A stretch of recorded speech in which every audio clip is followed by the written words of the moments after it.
सुप्रभात बच्चों, आशा है आप स्वस्थ एवं सुरक्षित होंगे। हिंदी साहित्य की कक्षा में आपका स्वागत है। आज हम पाठ 7 मैं भी पढ़ने जाऊंगी ये कहानी पढ़ेंगे। ये कहानी सुरम्या शर्मा द्वारा लिखी गई है। प्रस्तुत कहानी में लेखिका बताना चाहती हैं कि कुछ इलाके आज भी ऐसे हैं जहाँ लड़कियों को पढ़ाना जरूरी नहीं समझा जाता है। उन्हें आज भी घर के कामकाज ही सिखाए जाते हैं। मैं भी पढ़ने जाऊंगी, एक लड़की की मार्मिक वेदना इसमें व्यक्त की गई कि कैसे वो पढ़ना चाहती है लेकिन फिर भी उसके परिवार के लोग उसे पढ़ने नहीं देना चाह रहे हैं। अपने खानदान की पुरानी परंपराओं को वो अभी तक छोड़ नहीं पाए हैं, जिस कारण ये बच्ची पढ़ना चाहकर भी नहीं जा पा रही है। आइए देखते हैं इस पाठ को। एक छोटा सा गांव था। वहाँ सभी लोग ईमानदार तो थे, परंतु पढ़े लिखे नहीं थे। कुछ लोगों ने मिलकर पंचों से इस विषय पर बातचीत की। पंच आप लोग समझ रहे हो बच्चों, जो गांव के किसी भी परेशानी का, किसी भी समस्या का हल निकालते हैं। और गांव में एक स्कूल खुलवा दिया, यानी पंच की सहायता से गांव में एक स्कूल खुल गया। धीरे धीरे सभी बच्चे स्कूल जाने लगे। 5 वर्षीय गोपाल के सारे दोस्त भी जब स्कूल जाने लगे तो उसने भी स्कूल में अपना नाम लिखवाने की जिद की, यानी अपनी माँ से स्कूल में नाम लिखवाने के लिए जिद की ताकि वो भी पढ़ सके। गोपाल की माँ ने उसका नाम स्कूल में लिखवा दिया। गोपाल खुश हो गया। पर जब उसकी 7 वर्षीय बहन मीना ने यही जिद माँ से की तो माँ ने उसे मना कर दिया। माँ ने उसे बर्तन तथा कपड़े साफ करने को कहा। मीना उदास हो गई। गोपाल समझ गया कि माँ मीना को स्कूल नहीं भेजना चाहती। उसने अपनी माँ से मीना को भी स्कूल भेजने को कहा तो माँ ने कहा ठीक है, वह जाएगी। बस गोपाल बहुत खुश हुआ। मीना भी खुश हो गई यह सुन करके। रात को सोते समय मीना माँ से पूछ बैठी, माँ क्या मैं कल सचमुच स्कूल जा रही हूँ? नहीं, माँ ने कहा। पर गोपाल ने तो कहा कि आपने मुझे भी पढ़ने की इजाज़त दे दी है। इजाज़त यानी अनुमति दे दी है। मीना बोली, मैंने तो सिर्फ उसे खुश करने के लिए ऐसा कहा था।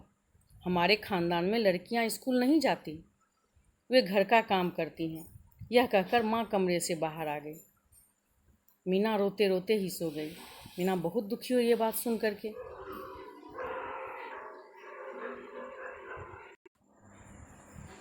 सुबह हुई, गोपाल नहाकर तैयार हो गया। गोपाल ने मीना को भी स्कूल चलने के लिए कहा तो मीना का चेहरा उतर गया, यानी मीना उदास थी, दुखी थी अंदर से। माँ ने कहा, गोपाल बेटा तू जा, मीना अभी आ जाएगी। ठीक है, यह कहकर गोपाल स्कूल चला गया। दोपहर के 12 बज गए। गोपाल पगडंडी पर आंखें गड़ाए हुए था। पगडंडी यानी रास्ते पर, आंखें गड़ाना यानी राह तक रहा था, रास्ता देख रहा था कि मीना आ रही होगी। किंतु मीना उसे स्कूल आती नहीं दिखी तो वह बहुत चिंतित हो गया। चिंतित यानी दुखी हो गया, परेशान हो गया। थोड़ी देर में उसकी छुट्टी हो गई। गोपाल जल्दी से घर पहुंचा। उसने देखा मीना कपड़े धो रही है। यह देखकर गोपाल उदास हो गया। उसने पूरे दिन खाना नहीं खाया क्योंकि उसे दुख हो गया था। वो चाह रहा था कि मीना भी स्कूल जाए। माँ ने उसे बहुत समझाया पर गोपाल अपनी जिद पर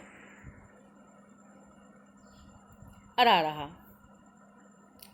अगले दिन गोपाल की अध्यापिका ने पूछा, गोपाल तुम उदास क्यों हो? गोपाल ने सारी बातें बता दी। गोपाल की अध्यापिका ने कहा, मैं तुम्हारे घर आकर तुम्हारी माँ से बात करूंगी। शाम को गोपाल की अध्यापिका उसके घर आई और बोली, जब गोपाल स्कूल जा सकता है तो मीना क्यों नहीं? मीना लड़की है इसीलिए। आजकल लड़की और लड़के में कोई फर्क नहीं है।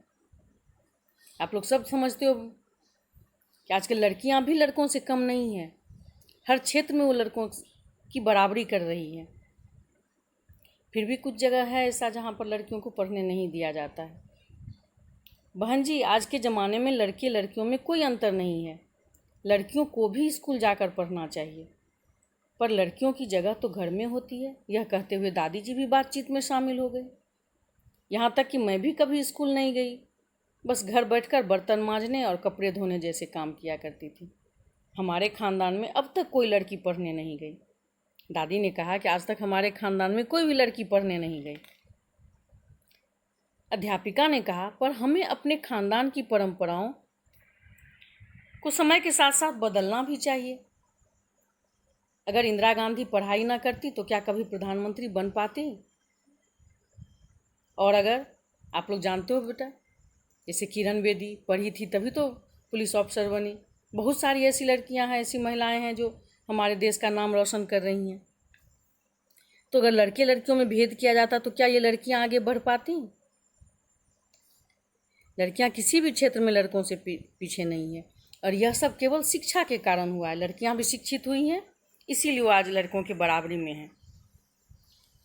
माँ ने अध्यापिका की बात काटते हुए कहा, ठीक है, मीना भी कल से स्कूल जाएगी। मीना की माँ को समझ में आ गया कि वो मीना को भी उसे पढ़ाना चाहिए।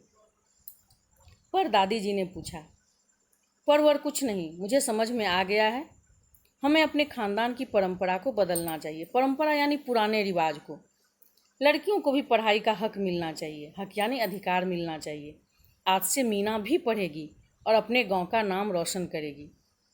माँ को अपने पिछले व्यवहार पर पछतावा हो रहा था कि पिछले व्यवहार यानी पहले उसने किस तरह से मीना को रोका था। गोपाल और मीना को खुश देखकर वहाँ उपस्थित बाकी लोग भी खुश हो गए। बच्चों, ये कहानी समझ में आई आप लोगों को? हमारे देश में सभी को शिक्षा प्राप्ति का अधिकार है, चाहे वो लड़का हो चाहे वो लड़की हो। और लड़कियों को पढ़ाना और लड़कों को, दोनों को भी पढ़ाना जरूरी है, आवश्यक है। लड़कियां भी किसी से कम नहीं है। तो किस तरह से लेखिका ने प्रेरित किया मीना की माँ को कि बच्चों को, लड़कियों को भी स्कूल भेजना चाहिए। आइए बच्चों, अब देखते हैं कठिन शब्द। परंपरा, खानदान, पगडंडी, उपस्थित, व्यवहार, पछतावा। इन कठिन शब्दों को आप 3-3 बार अपनी हिंदी की कॉपी में लिखेंगे। शब्दार्थ देखिए, उदास, दुखी, खानदान, परिवार, आंखें गड़ाना, राह ताकना, परंपरा, पीढ़ियों से चला आने वाला रिवाज। बच्चों, इस पाठ को आप अच्छे से पढ़ेंगे और पुस्तक अभ्यास को पाठ के आधार पर ही पूरा करेंगे। धन्यवाद बच्चों, मिलते हैं अगली कक्षा में।